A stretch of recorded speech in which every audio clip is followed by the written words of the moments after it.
In this video, I'm going to show you how to replace your ignition coils on this Lexus RX350. I'm going to show you mainly the rear bank, or the one that's closest to the firewall, because it's the most difficult one to access and you do have to remove the intake for it.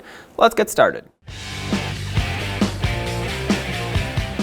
To begin this process, we have to remove most of these plastic shields here. Now maybe you don't have to remove all of them, but I prefer to do so that I can get full access from all directions to the engine. So having said that, grab a trim tool and let's remove all the push clips that hold these on. We're going to start with the panels that sit up here and then move our way forward because they interlock in such a way in which you have to pull those off first. Removing these push clips is fairly easy. You just have to stick a trim tool, pop the center out, and then pull the rest of it off.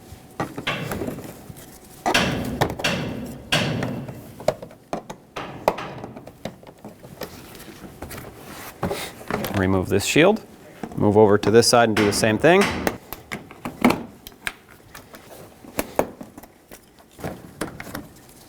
Pull this shield off. Okay, remove the engine cover by simply pulling upwards on it. You'll notice that the cowl and of course the wiper arms are in the way of us pulling this intake off, so we have to remove those. Let's start by removing the wiper arms. Removing these is as simple as removing the two 14mm nuts that hold these on. They should not be very tight. Once you get those off, the wiper arm should want to pull right off the wiper transmission. This other wiper arm has a little cap that hides the mounting nut, so just take a pocket screwdriver and very gently try to pry this up. There we go. Use that same 14mm socket and remove the nut. Once again, should not be very tight. With that off, the wiper arm should be able to come off of that wiper transmission. Sometimes it is easier to close the hood so that you can lift up on the wiper arm and move it around as needed to pull this up. There we go. In each corner of the cowl, you'll have this Phillips head push clip. Unscrew it if you can. If not, you'll have to pry it up. Sometimes the threads on them being plastic give out. Remove it. And looking further up, you'll see another one of these style push clips that you can push down and remove. To remove this cowl, there are actually clips all along underneath that are difficult to see, but they're basically like fingers that spread out, so you have to pinch them shut and pop the cowl right up and off.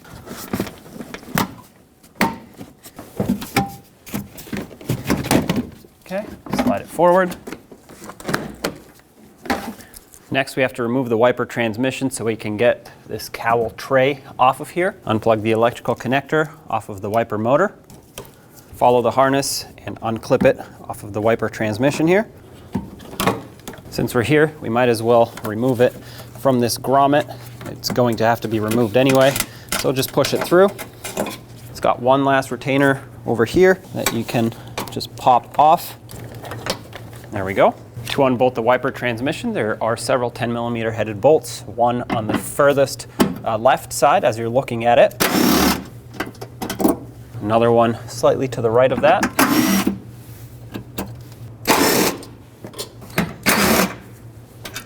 If you lift up this trim piece here, there's actually one last bolt in there, a little bit sneaky. Remove that. With those 5 bolts removed, we should be able to lift the wiper transmission right up and off. This cowl tray is held on with several 10mm fasteners, as well as 2 of the strut top mounting nuts on each side.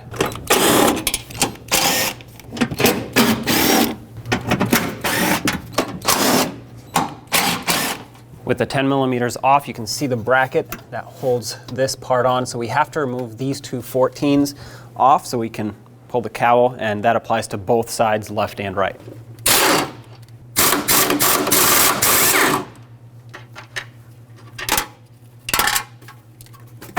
All right. Now remove this cowl tray. Unplug this electrical connector on the far left side of the intake as you're looking at it. There we go. Be very gentle. A lot of times sand gets built up in these and they kind of get stuck. Let's disconnect this large PCV hose here.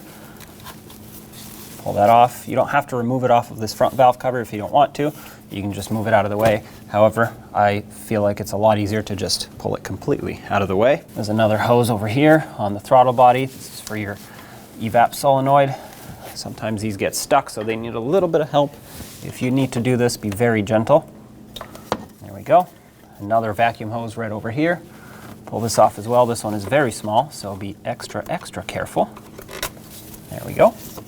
Same with these. If you want to follow them and pull them off, go ahead. For these, I don't find it necessary because they can tuck out of the way this way. A couple more hoses over here. This one that runs across the intake tube. I'm going to split right here at this union and push both ends to the side. Another PCV vent tube here, vent hose. Pull that off. Oh, looks like the fitting came off with it. That's fine. I'm going to put this clamp back and just leave it as is for when we reinstall. Now we can pull the intake snorkel out of the way. Two 10mm clamps hold this on. Only thing here is these rust in place. As you can see, the threads are a little rusty, so I'm going to spray a little bit of rust penetrant on them so that I don't snap them.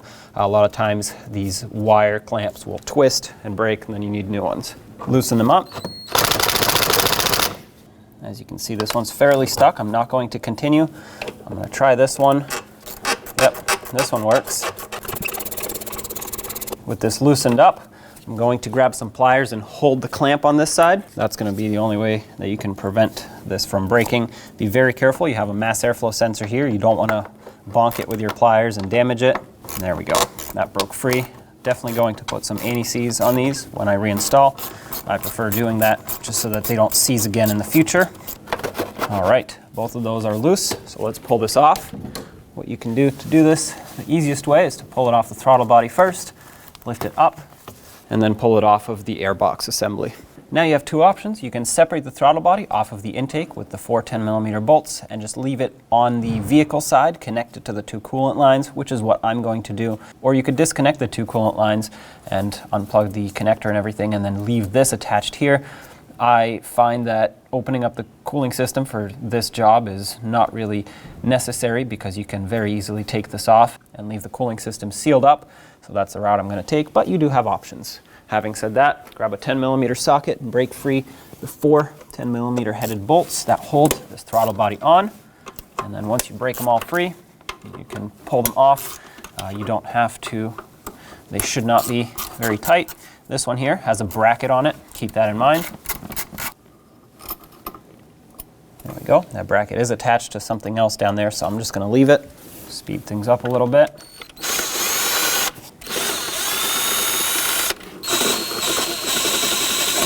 All right, there we go.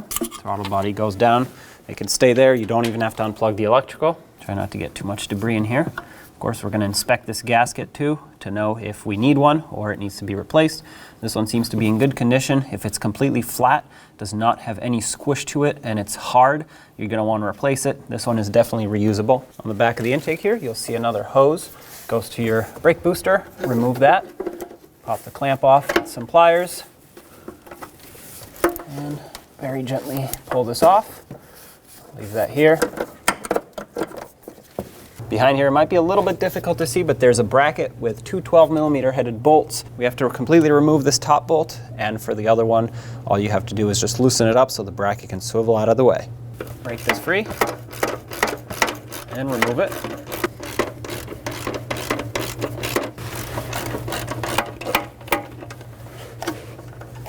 Take that out. Okay, let's break free that other bolt down there on the other end of the bracket. As you can see, the bracket swivels out of the way. Just going to leave that like that. This one's going to be quite difficult for me to show you at the moment because, well, it's hard even for me to see, but I can show you it once it comes off. There's another similar looking bracket here. It's a little bit shorter and it bolts on to the back of the intake. And same deal here, remove the bolt from the intake side and just loosen up the bolt on the valve cover side. Once it's broken free, it should be loose enough to be able to remove it by hand. There it is. Here's the other end of that bracket. This is the best view I can give you. Once again, all we have to do is just loosen that bolt up so the bracket can pivot out of the way a little bit.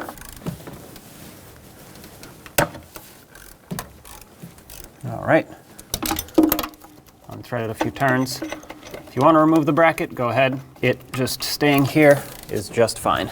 Now let's unbolt the upper intake off of the lower intake. It has 4 5mm Allen bolts, 2 and 2, and then 2 10mm mounting nuts on each end. I'm going to start with the mounting nuts.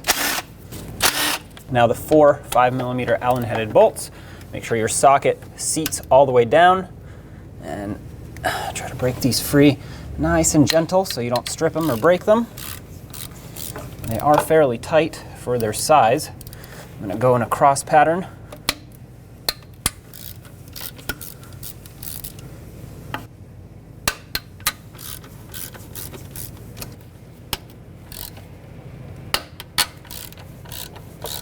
All right, now you should be able to just remove all of these. If there's a lot of debris along here, you're going to want to clean it off somehow. I have some, but it's not enough to worry about. I'm just going to be careful, and then of course we'll do a good cleanup once the intake is off. You don't want to put it back on with dirt here. It won't seal up. It's already starting to lean back, so I'm going to have to hold it. That's a good sign. That means it's loose. If any of these bolts are in poor condition or they're rusty, even if it's just the head, not the threads, replace them, because you're going to have a hard time torquing them properly. And of course, next time that this has to be serviced, it's going to be very difficult to remove them, if not impossible, from extra rust and corrosion building up.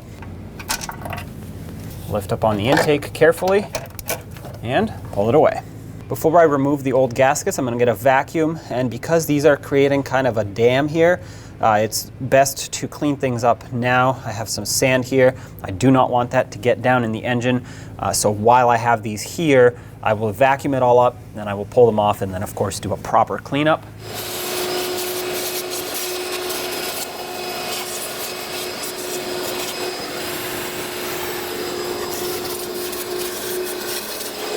The surface looks really good, although this part is slightly corroded. I'm not worried about it because that's not where the gasket seals up. Right around here where the gasket actually sits is where it matters. So if you have corrosion there, consider sanding this whole thing down with a very fine grit sandpaper and a sanding block. You want to make sure it stays nice and flat.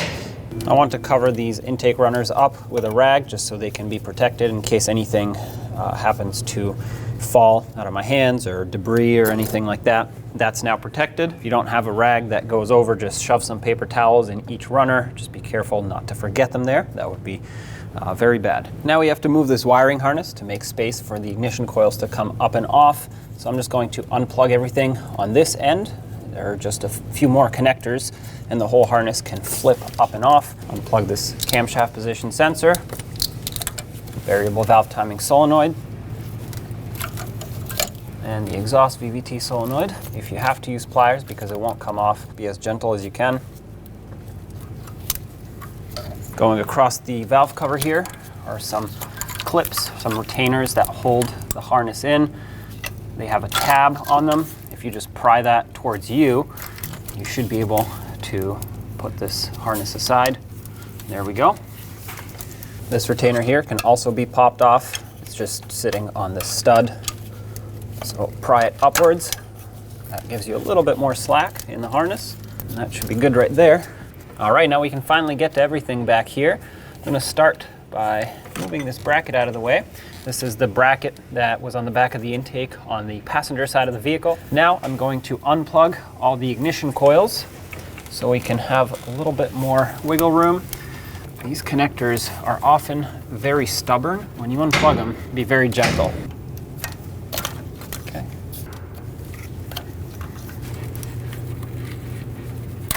There we go. Use a 10mm socket, remove all the bolts that hold these ignition coils down.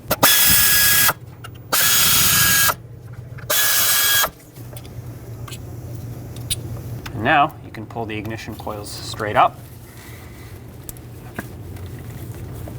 Inspect them as you remove them.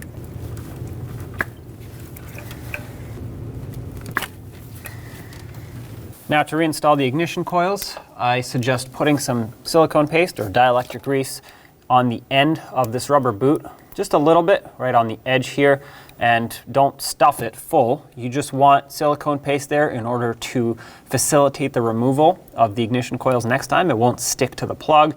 And it can also help seal up if for some reason there's any moisture getting in there. Slide the ignition coils down into their holes.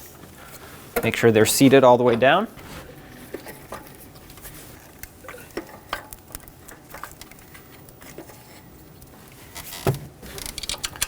Start in the bolts.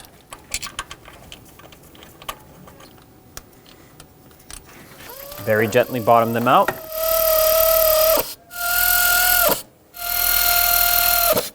The torque on these ignition coils is 7 foot-pounds. If you do not have a torque wrench that goes that low and you can't torque them, just make them nice and snug with a small ratchet. About 1/8 of a turn after they bottom out is all you need. They are very small and you don't want to break these bolts. Let's get the wiring harness back over the valve cover here. Get this bracket over and start plugging everything back in. I'm going to start with the ignition coils. Make sure that everything clicks.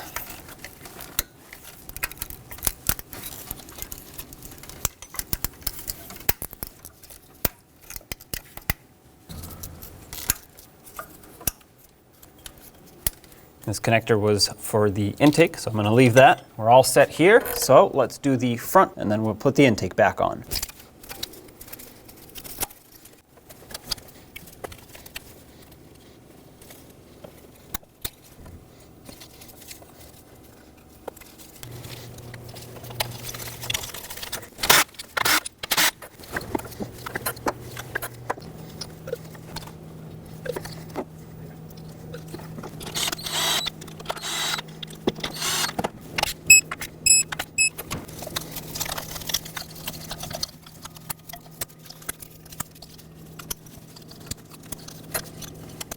All right, everything is ready to reassemble, except for the fact that we need to clean up here just a little bit. So I'm going to remove this rag, grab a new razor blade, and just try to scrape off any debris that might be here, always towards the outside, not towards the intake runner, just like that. And I recommend a razor blade over pretty much anything else because it can be sharp enough to scrape off debris, but gentle enough and soft enough to not damage the aluminum. You don't want to have deep grooves in here from, let's say, coarse sandpaper or whatever else you're using. I do not recommend using a power tool such as a sanding disc or a wire wheel on a drill, anything like that, because it will chew through this aluminum really fast and you will damage it. This does not have to look perfect. That's not what I'm going for. I'm just going for a nice clean surface, only where the gasket sits.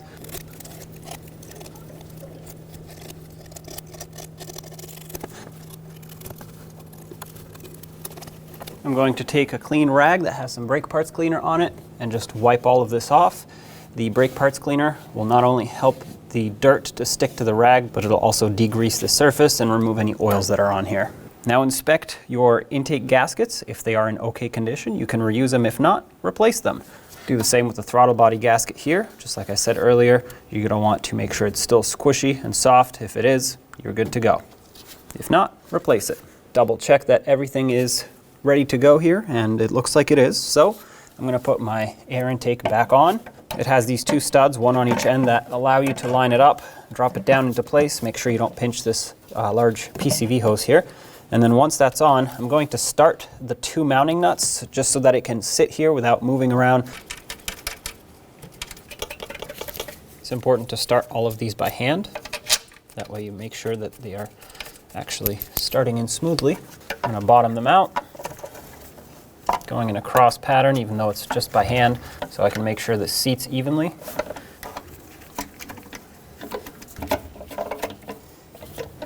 There's no particular sequence on these, but I prefer to start from the center and work my way in a cross pattern towards the outer bolts.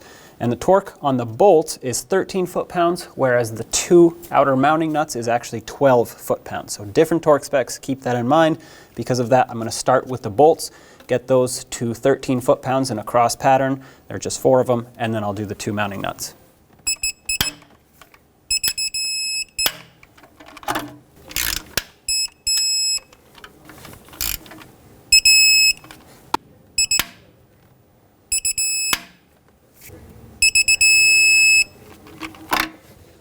I'm going to double check the other ones.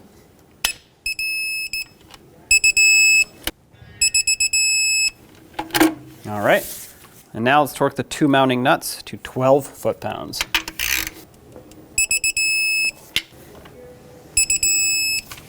There you have it. If you want to check them all again, go ahead. I'm sure that these are good, so I'm going to move on. Towards the passenger side of the intake, I'm going to plug this connector in, and then let's not forget about the bracket that's back here, which should be pretty much lined up, and it looks like it is. Let's start in the bolt on the intake side of this bracket. This might be a little bit challenging because you can't really see it. I'm going to try and bring it in as much as I can by hand. The torque on those is 15 foot-pounds, but there's no way I can get a torque wrench in there, so I'm just going to do this by hand. But if you have a torque wrench that fits in there, go ahead and torque them. If not, just make them nice and snug. Oh, that's tight. And tight. All right, those are both tight. Let's get the other bracket tightened up. This one had a slot through it. Start the bolt in. Should be a lot easier to start because you can partially see it. There we go. Because this one is slotted, I'm going to pull the bracket up just like this so it's seated tight up against the bolt. Then I will tighten it up. That bottom bolt is still in there, and although it's not tight, it is holding in the bracket sort of in place. So I'm going to snug this up now. Okay, so that's seated where it needs to be. I'm going to tighten up the lower one now. Make that nice and snug. The torque for these is also 15 foot-pounds. I don't have a torque wrench that'll fit in there to accurately torque it. I would have to use a swivel adapter, and that usually offsets the reading of the torque wrench. So I'm just going to make these nice and snug. Don't forget about your brake booster vacuum hose here. Put that back on. There's a clamp that goes with it. Seat that clamp back where it was. Let's get the throttle body resecured. Make sure this area is nice and clean so it can seal up. If it doesn't seal up perfectly, you'll have runnability issues. It'll have check engine light codes and, well, it won't run right. Start in all the bolts. Make sure that on this lower one in the corner, you put that bracket on as well. I'm going to snug this up now. I'm going to go in a cross pattern to seat this properly.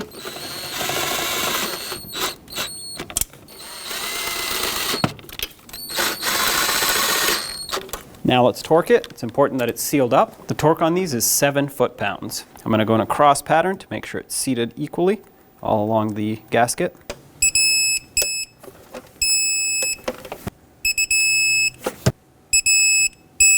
Double check them. Install the air intake snorkel piece, the opposite of how you removed it. So start on the air filter side first. Squish it down, bring it over the throttle body. Make sure that on the bottom where you can't see it, feel for it to make sure it hasn't folded over and basically hasn't seated.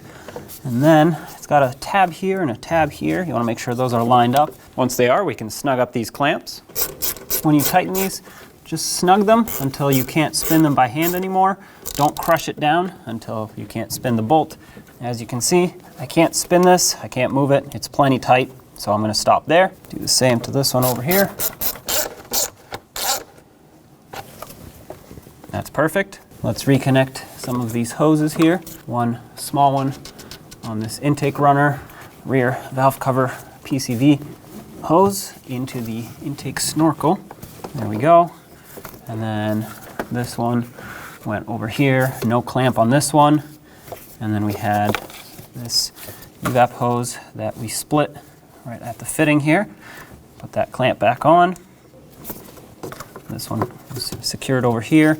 None of this got disconnected. Let's put this PCV hose back. The more insulated part went on the intake and the less insulated part on the valve cover side.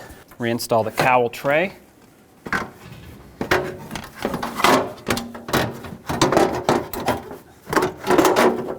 There we go. If you have any debris like that over there, make sure you remove it.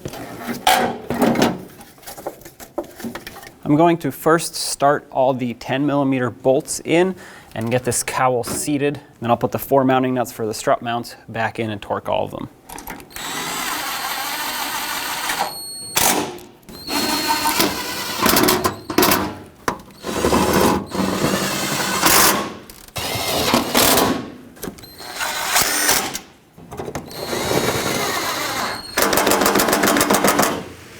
Let's put these mounting nuts back. And because the weight of the vehicle is already on the ground, we can torque these. The torque is 63 foot-pounds.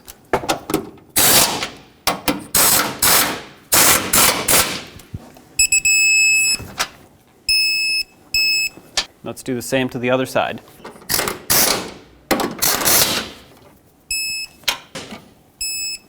Let's get the wiper transmission reinstalled.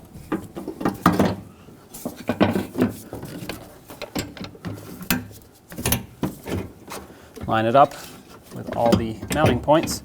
Once it is lined up, let's start in all the bolts by hand. Some of them have an adjustment to them, so I will not tighten any until they're all in.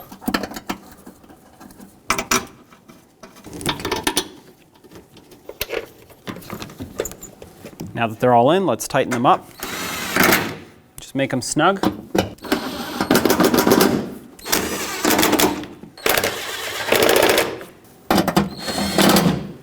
Let's route the wiper motor wire and clip it in wherever it needs to be clipped.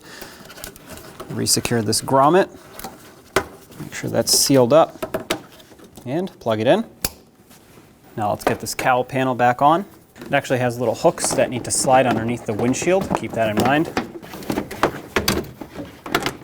Once that is all lined up, all these clips underneath have to snap into this bottom cowl piece.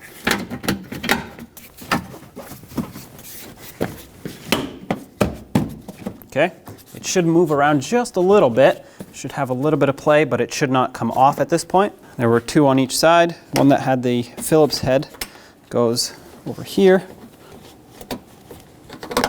and then the push style push clip went in this one over here. Do the same on the other side, of course. Get the engine cover on.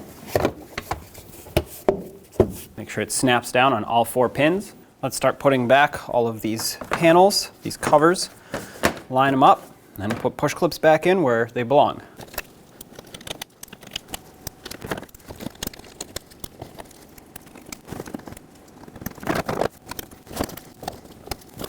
Let's put the wiper arms back. Once you have the wiper positioned where it needs to be, start on the mounting nuts. This will hold it on and snug these up just a little bit. Let's do the same to the driver's side wiper arm. Line it up, put the mounting nut on.